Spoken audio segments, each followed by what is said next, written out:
Hey everyone, Rob from Southgate Media Group here. Before we get started with this podcast, we have a quick message. If this is your first time checking out the show, we love that you found us and we really hope you enjoy it. What we have to say is for the subscribers, if you enjoy our shows, would you please donate to help keep these going? We don't want to have to put traditional ads on these shows, but this does cost money, so we really do rely heavily on donations. To make a donation to the show, please go to our website, www.southgatemediagroup.com. Go to the page for the show, and in the upper right-hand corner is a donate button. It takes you right to PayPal, and you can donate whatever amount you want. Thanks a lot for listening, everybody. And now, on with the show.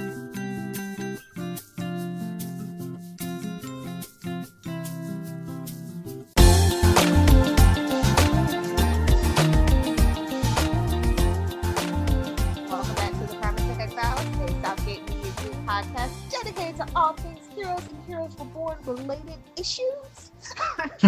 I'm Lilith, and on the hunt for special/evos. With me is, as always, it's Ricky, and today I have lemon meringue pie in my vape stick. It is weird. Anyway. Stop mentioning food! Up for discussion today is episode 406, Strange Attractors. It was written by Carlos Coto and directed by Tucker Gates. Matt looks for a way to get rid of Sylar after he learns to take control of his body. Noah enlists the help of Tracy in order to help free Jeremy from the police. Claire is concerned that someone wants to eliminate Gretchen during a treasure hunt for their sorority in Hell Week. What is Hell Week, please? Did you get my tweet? I said, yes. You're so British. Well, okay, so as somebody who kind of sort of knows a little bit about this, first of all, let me say that you usually go through Hell Week after you're actually accepted into a sorority or fraternity. So obviously nobody was actually in a sorority or fraternity in the writer. Okay. Anyway, let's see. People, places, things that are important to the story development. We have Gail Bowman and Jenny Bowman are the only two people we should be on the lookout for. Yes, they are the fire breathers, yes. Yes. Okay, so let's just dive right into the breakdown. Where do you want to start? Who was the most boring storyline? Everybody just in this storyline. Let's start with Papa Bennett, I guess. Yes. Start with some redemption. Why not? And some Why pathos. not? Yeah.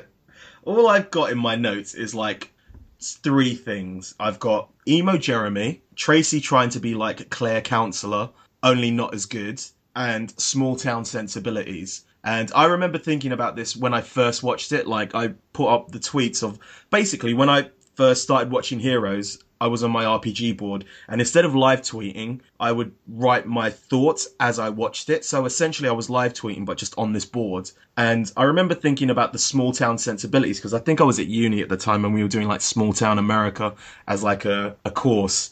And it's just, you know, how the people in this small town like react to him. And it feels very much like, I just watched the documentary that West Memphis 3 or West of Memphis. And it's how, you know, the someone who is different is always the outcast and they're being quick to blame, which is, you know, it's fair enough because he is the reason why his parents are dead. But also I think this is how some of the tension in Heroes Reborn is going to be. And I'm really looking forward to that. What do you think about that whole, you know, Jeremy being introduced one episode and the next episode being killed off as they do in Heroes? But yeah.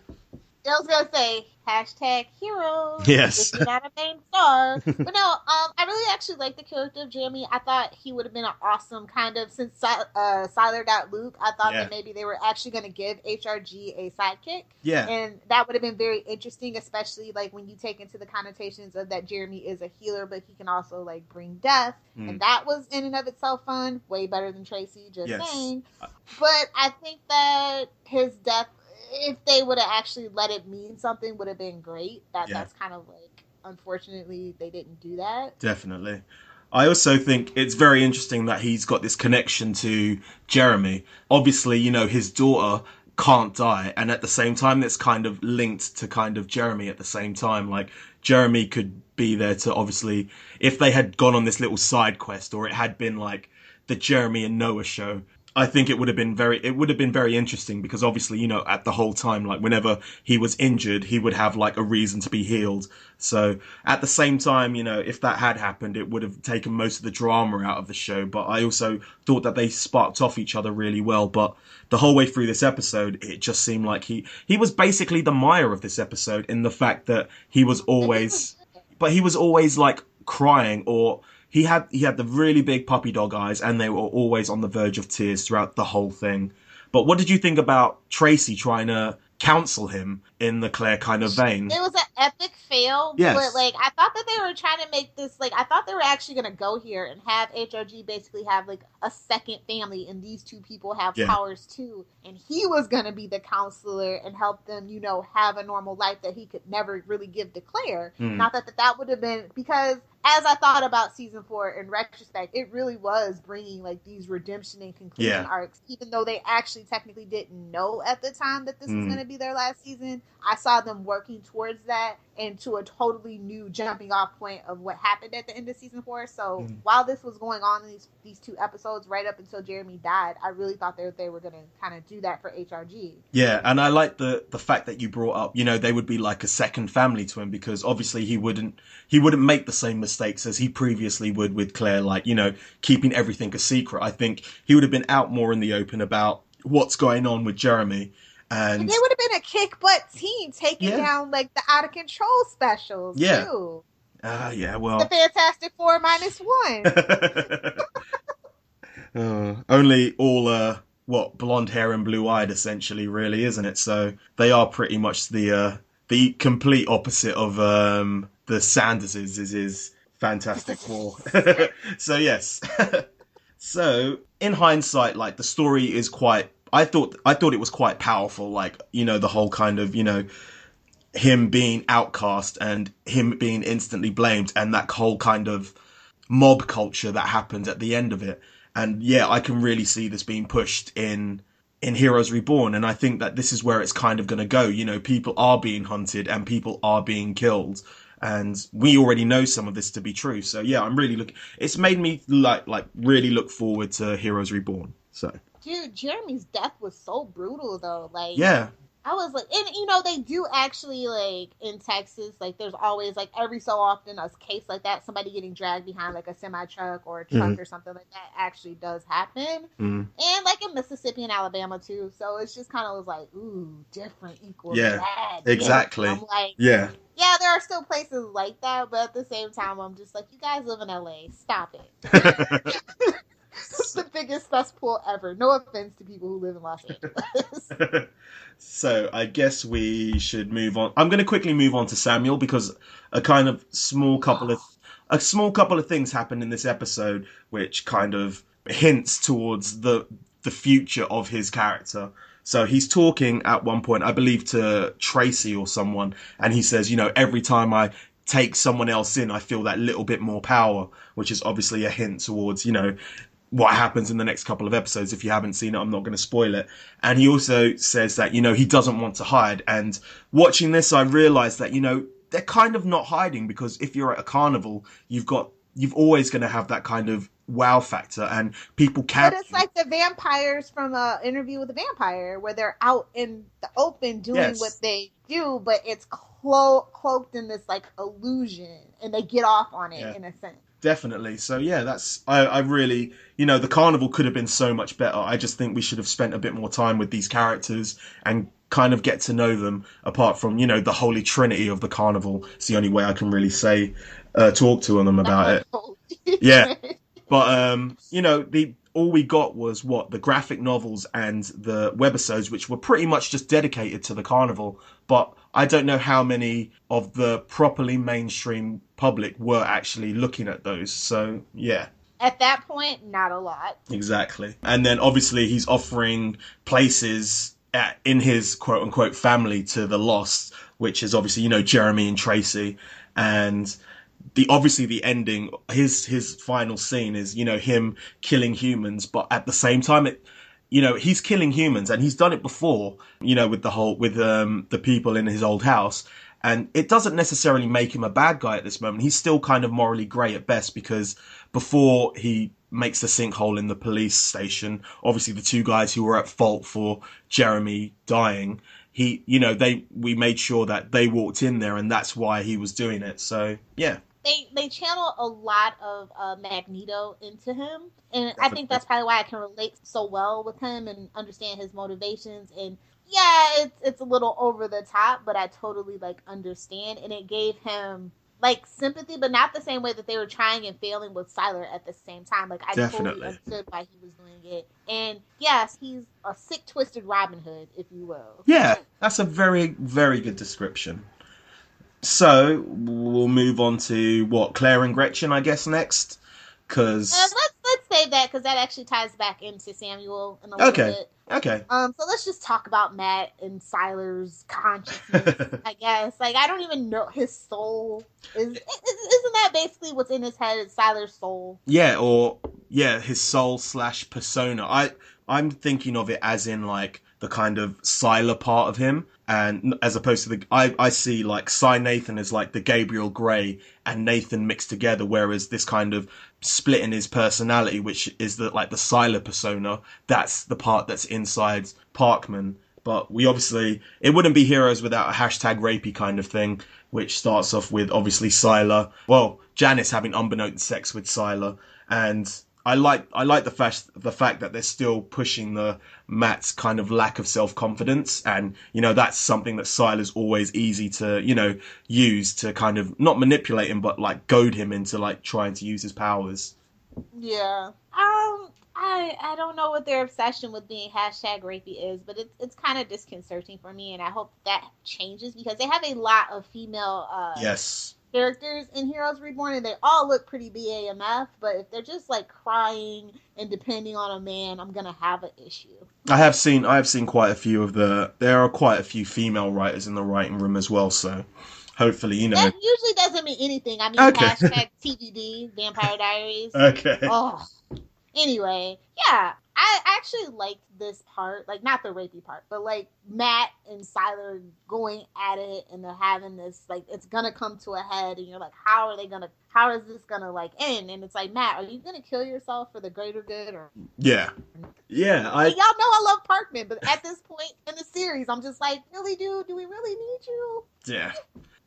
He's only really around because of Sylar at this moment in time. He's not really doing much else, but I like the way that they're still linking the whole powers to the kind of alcoholism and him not using his power. And even in this one, he's just getting stone cold drunk because for some reason that is able to kind of stop Sylar from being around. I like that though. It kind of goes back to, I don't know if you ever watched a show with Medium with, Patricia Arquette. No, I'm more of a large. Sorry. There we go.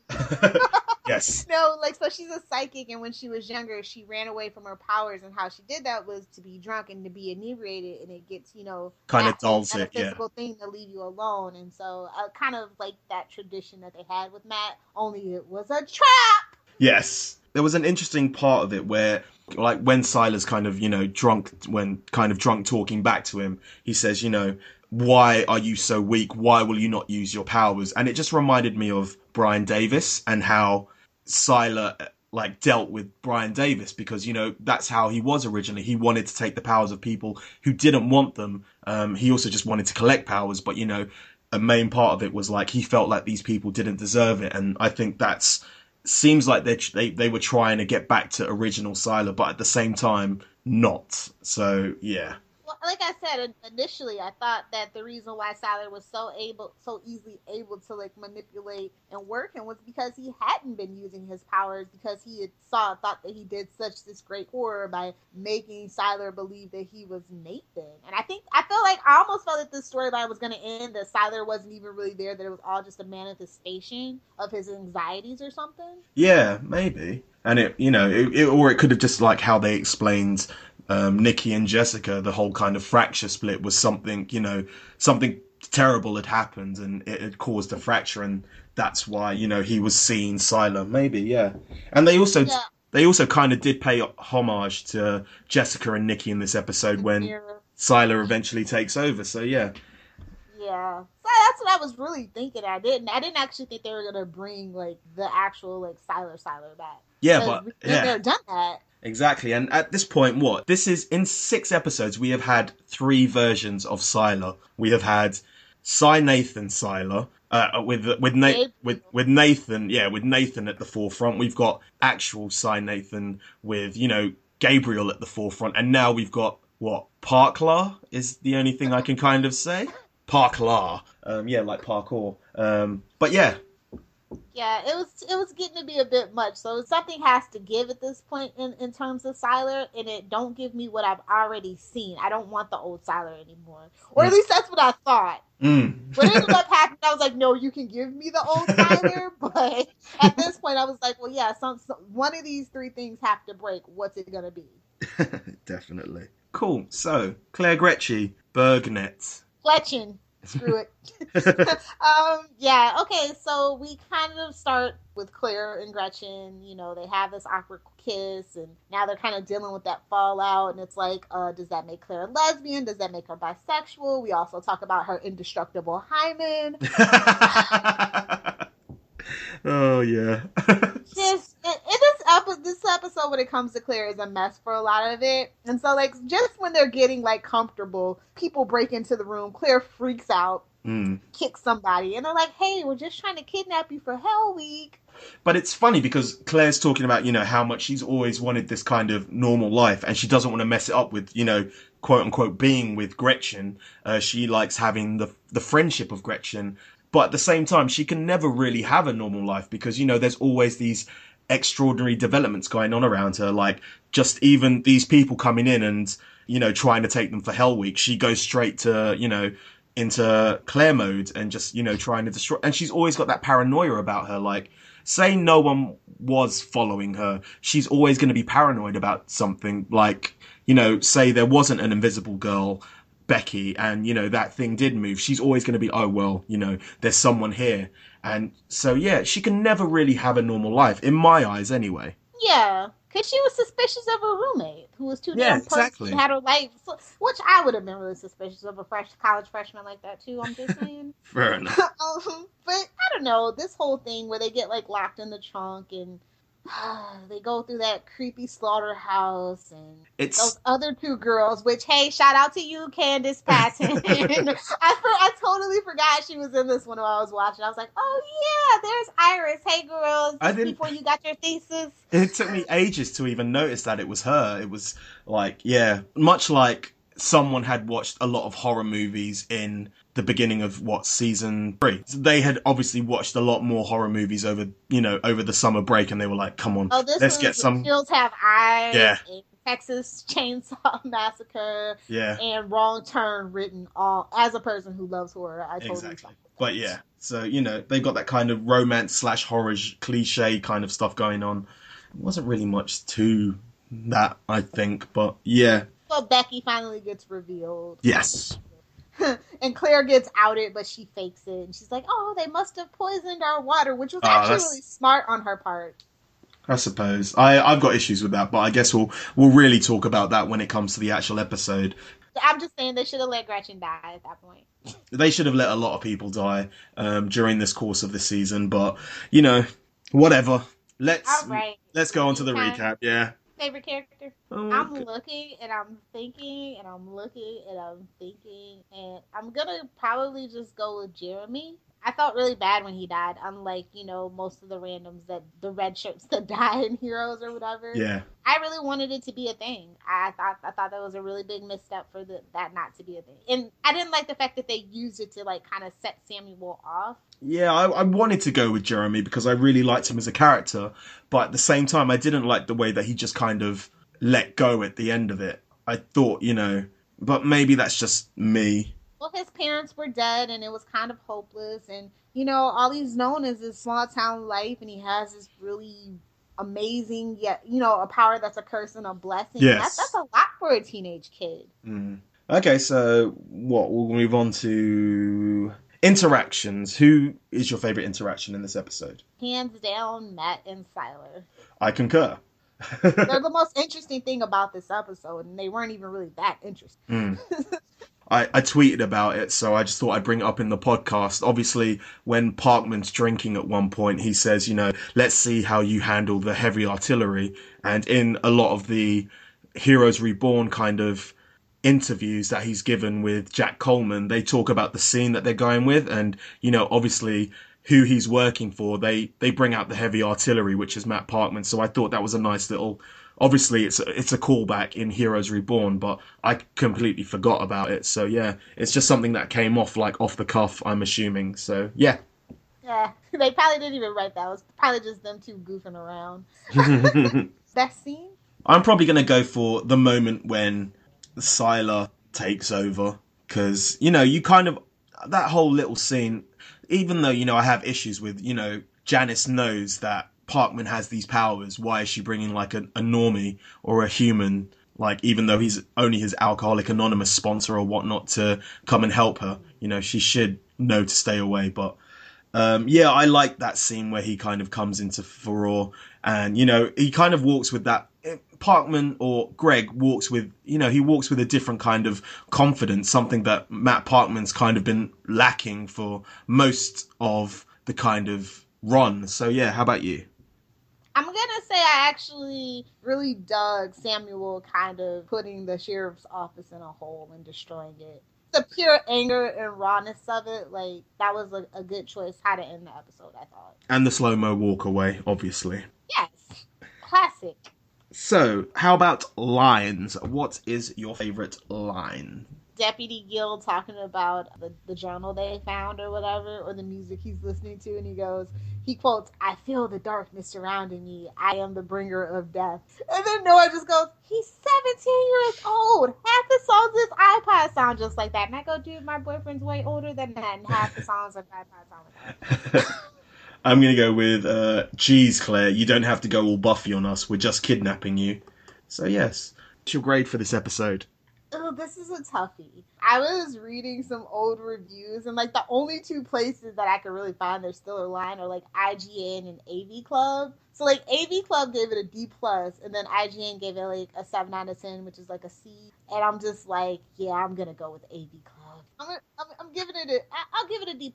Like it had potential, but it failed. It telegraphed everything, and like other than Jeremy being dead, the status quo is still pretty much the same. And because in most like TV shows, especially American TV shows, episode 7, which is the next episode, is supposed to be like the turning point, the game changer. And so the penultimate episode for episode 7 should just be more, should build up more. Fair enough. I am probably going to go with a D+, C-. It's just there. The episode is just there, and the only kind of thing that is any of any interest is the kind of Sylar or the Parklar kind of thing, which isn't even that much. So yeah, they kind of have a good thing going with the Jeremy thing, but it just kind of is very uneventful. I think if it had just been HRG and Jeremy themselves, it would have been fine. But adding Nikki into the mix only kind of serves as, to bring Samuel into it. So it was just there. It's not filler episode. It is just there. That's the only way I can really describe it. So yeah. Yeah, you're right. It just plods along, and it's like, I don't know, Heroes just has, at this point in time, has a real storytelling problem. Yes. Well, I don't think it does have a storytelling problem, but I do like the fact that they are only concentrating on a couple of characters and a couple of storylines every episode now. Not just in the fact that, it kind of makes these podcasts a lot shorter, but also in the fact that, it gives some stuff time to breathe.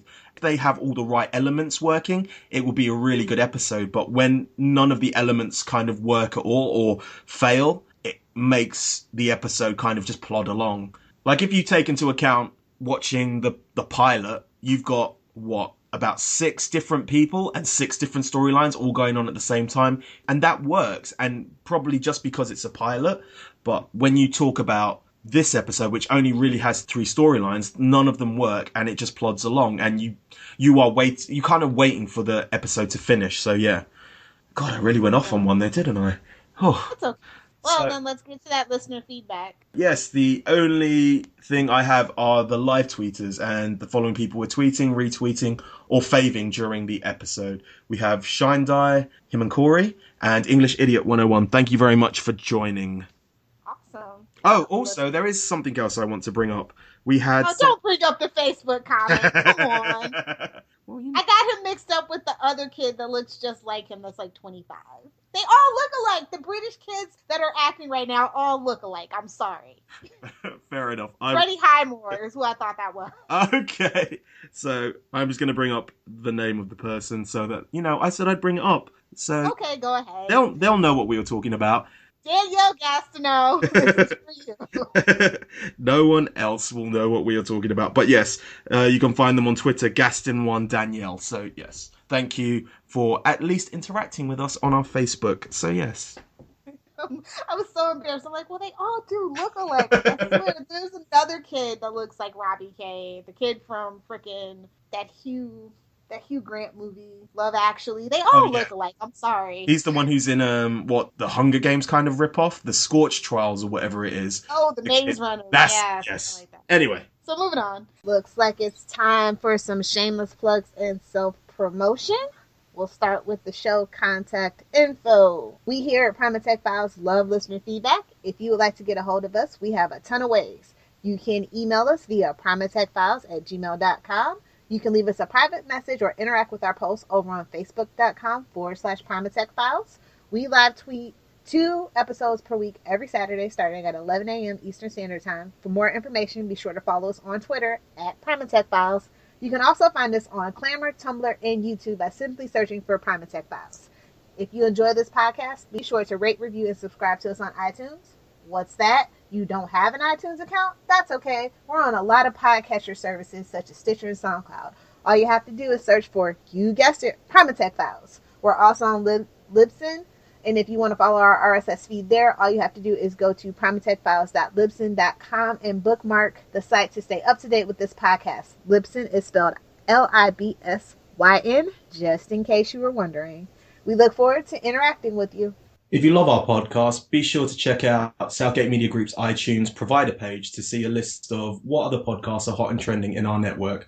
Or you can take that one step further and visit southgatemediagroup.com, where you can find a full list of our 80-plus podcasts, along with weekly blogs and information about all the hosts. With so many podcasts that cover everything from anime to wrestling, there's sure to be tons of podcasts that could interest you. Hey guys, you should know by now that you can find me on Twitter at Lilith Hellfire. If you have a Tumblr, be sure to check out it's lilithhellfire.tumblr.com. And of course, be sure to swing by my blog if you are a pop culture junkie or comic book geek at littlepopculturevulture.blogspot.com. I also host several other podcasts on the Southgate Media Group network. Some of them are The Flashpoint, Queen Consolidated, and Channel 52. So if you are into, obviously, DC comic book related stuff, be sure to check it out. You can find my writings at tvbinges.com. It's a place for all your binge watching needs, and you can also create your own TV binge and we'll help promote it. We do a monthly binge watch, which you're more than welcome to join in. Just go to their Twitter at tvbinges just to find out more information. You can find me on Twitter at RickyJDiaz. That's RickyJDiaz, or Z if you're American. That brings us to the wrap-up. We want to thank you for joining in on our discussion on episode 406, Strange Attractors. We hope you found it informational and informative. I want to encourage you guys to keep on sending in those emails, as well as interacting with our Facebook posts. Follow us on Twitter and Tumblr as well. And if you haven't liked the Facebook page, you probably should. It's one shop for all your hero needs and your reborn needs. And if you interact with us on our Facebook page, you will get a shout out on here. So Ricky, you know what to do. Download the podcast, save the world.